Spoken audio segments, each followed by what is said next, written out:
Hi, my name is Katrine, and I'm here to talk about my Larp Daemon, which is based in the world of its Dark Materials, which is a novel series by Phillip Pullman, and a lot of us has read it earlier as children or also later in life, and I'm approaching this material with shaking hands and an open heart because there's a lot of feelings in this. But what I have taken away from it and what I have wanted to make a LARP about is the demon-human relationship.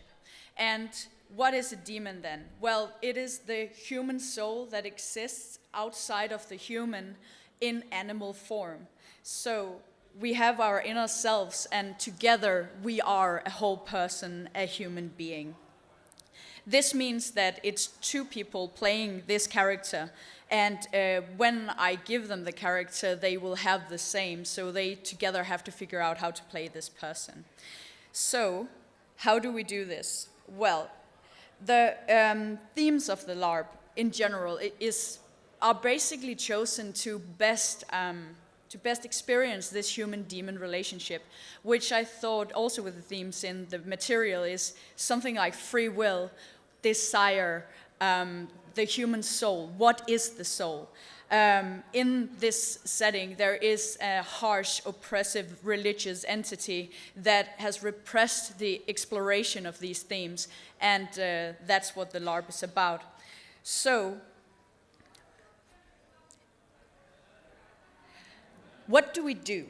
Well, in my design of this LARP, I have chosen that there will be only animal representations. So no full costuming, it's representations with makeup, costume parts, and you don't crawl around on the floor because you can't be a little squirrel, you can't be a wolf. So we are representing the animal with our body language and the way we approach the character. So the character can be both a reflection of the human's inner self, being they are very much in sync, or it can be a human that is in conflict with itself, so they are very different.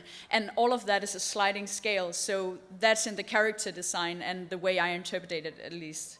So the demons are sitting at the tables eating with humans. They are sleeping in beds, but you can use animal body language in the way you want to, and that's very much a part of the workshops to try to develop what is your expression of the demon-human relationship. Another very important point of this LARP is you cannot move physically far away from each other. You have about a 2-3 meter boundary and you cannot move away. This puts a lot of stress on the players, or it can do at least, because you need some things in order to play this. You need some situational awareness, because you will at least, if you're talking to someone else, you will at least be 4 people off game in that conversation. Maybe the demons are talking to each other while the humans are talking, so I'm talking to a human in a very mannered fashion, and the demons are trying to rip each other's throats out because that's our real relation. And that kind of situational awareness can be pretty straining, I found from the playtest that I did. You also need a lot of spatial awareness, so just when your demon is fighting with someone else and is running out of the room because they're really upset, you have to follow them because you cannot physically move away from each other. So the spatial awareness, how far are we away from each other and how close can I get to others, was really important. Also because there is a very central taboo that a human cannot touch another person's demon. It is absolute taboo. And that was a pretty interesting part of the LARP because we are in a time, I have set the LARP in a time where the world order is changing, everything around us is changing, so what can we do now? And that exploration was a really interesting part of it. Also, this required that you didn't zone out too much because you had to follow 2, 3, or 4 conversations at a time. But that's the case in-game as well. So you could, like, if you were having a really complicated relationship with your demon, you could kick them like, why aren't you listening? You should be listening to this. Because demons and humans in different couples can also talk to each other and they can hear each other. It's very much happening, everything that's there. but there are just some social norms around it.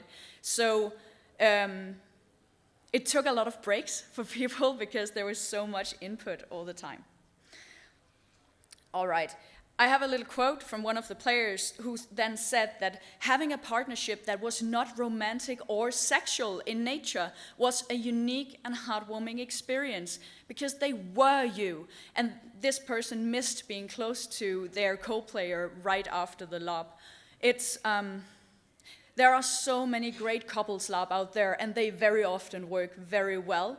But what I have missed a lot is having the deepest possible relationship you could, get as close as you possibly could without it being romantic or sexual, because it is yourself. And I'm getting very emotional because it was the experience that people had, that suddenly it was accessible to someone who wanted to experience that. And yeah, that part worked. There are a lot of things that I will rework for the new run I'm doing in the new year, but the core concept was this, and I'm very happy about that one. So, what else? We had the sign up. You had to sign up with a partner for this run. And I will say that was pretty stressful for many people. It was both a short deadline, but I also felt it on the players' behalf.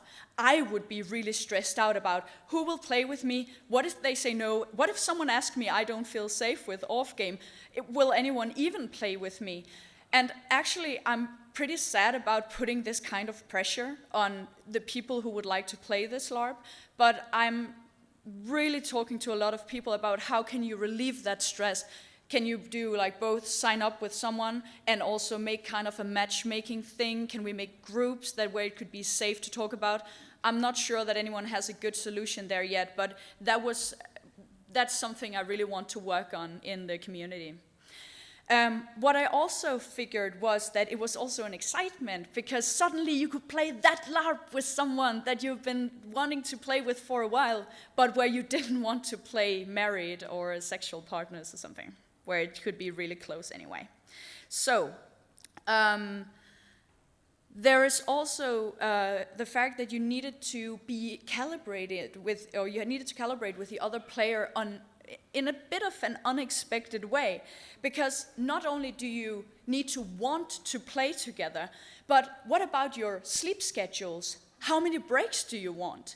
There was one person who said, I'm not a morning person, and I really needed my partner to know that. So like, can you get in sync with each other like that? So you have to consider other things with a partner than you usually would. And I have been asked, can you just make some techniques around if someone needs to take a nap and the other player can be in play anyway? And I'm just gonna have to say no, because this is a condition of the LARP. We do everything together, and it's perfectly fine if you don't think that's a good idea. But for this LARP, that is gonna be the case. So you have to get over it and take a break with your partner if you need to, which is why it's a very, very good idea to have calibrated that beforehand. You can get ill, you can be very tired while you're there. There can be all kinds of off-game conditions, and you know, I'm not a monster. We can talk about things, but I wanted this to be a part of the LARP, and that means that this LARP is not for everyone. So, there's also something around physicality, because we have talked so much about sensuality, eroticism, how do we play romance, but how do we touch when it's not that? How do we touch when it's me? How do I touch myself? And when it's two people, like, do you lie in each other's laps? Are you very close? Like, how do you want to touch during the LARP? That's also something that needs to be calibrated. So, the experience itself, about building trust, I think there are very few LARPs where it's not about building trust, but I actually found how important it was in the couples instead of the whole LARP. So I spent most of the time on the couples, and then you were pretty safe because you were already two people in the room together in all situations, and you could help each other while you were there. I also spent a lot of time creating our body language, because of course there's an animal that we need to work with that, but there's also the human together with the animal, and how do I move? So that was a big part of the workshops as well. And what people said was also always having a partner in crime made it the least lonely LARP they had ever been at, because you were always been the same place as someone else, and you had experienced the same thing and all of the same scenes as someone else, which meant, as the quote also says, that they could discuss in detail if there was something they were in doubt of and get the opinion of someone who was there at each of those interactions. And that also, in turn, felt safe. So what does it mean? You can get really close, and we need to manage that afterwards, because a lot of people felt very close to each other and had a hard time separating afterwards, so we need to work with that. But I think that no loneliness part was the best part, and it was just a joy watching all of that. And then that the emotions are externalized. When you're a bit of a drama queen like me, you like your emotions to be out here and not in here only. So I don't want to sit around waiting for someone to ask what's wrong. I want to show them what's wrong. And that was amazing having that opportunity, because everything that was wrong was out here. So even though I was not talking to another person, I was still acting out my feelings together with someone else, and that was very visible. So, the last quote I have for you is, so I was worried about the physical distance, but in the end we just ended up peeing at the same time. It was great. So this is the core concept of Daemon, and I will keep on working with that, and it'll come up in the beginning of next year. So I have 3 minutes for questions if anyone has any. Yes? Are sign-ups open? No, they'll be in a few months. Yes? Where can I find sign-up? Where can you find sign-up? I will post it on different LARP groups, and you're also welcome to friend me on Facebook, and then I'll make sure you know. Yes? The characters, were the demon or animal already chosen for the character? Was that something the players could choose? Right. Was the demon already chosen for them? What I chose to do was I gave 3 options where it fit perfectly with, no matter what animal you chose, it could fit with that character and that kind of relationship with the human. I've considered a lot of options, but if it's totally open, we might end up with 10 foxes.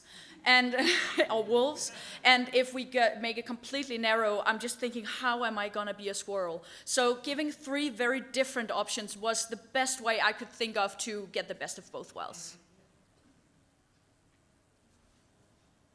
Yeah. So when you are the animal, it's like you are the soul. So maybe you are like imposing, not imposing, but maybe the human could feel like you are trying to make me feel something, and that's not maybe could clash, because the human player is like that. I don't want to be like that, or how do you manage? Yeah, so there could be conflict in feelings both for the characters, but also for what the players wanted. What the players wanted, I think it's very much a calibration between the players, but that the characters don't agree is just really awesome play, because I saw demons being pulled out by their humans, like, you have to behave, we are at a noble lady's house, and you are in the throat of her damn monkey, go in there and behave. And then they had these clashes. It was amazing. So I think if there's a player discrepancy, it's a problem. If it's in-game, it's awesome. I think the last question? Is play speed affected by being 2 people having to calibrate and discuss what do we feel, what do we plan to do? Mm-hmm. So does this narrative and story progress in a different way than a normal art?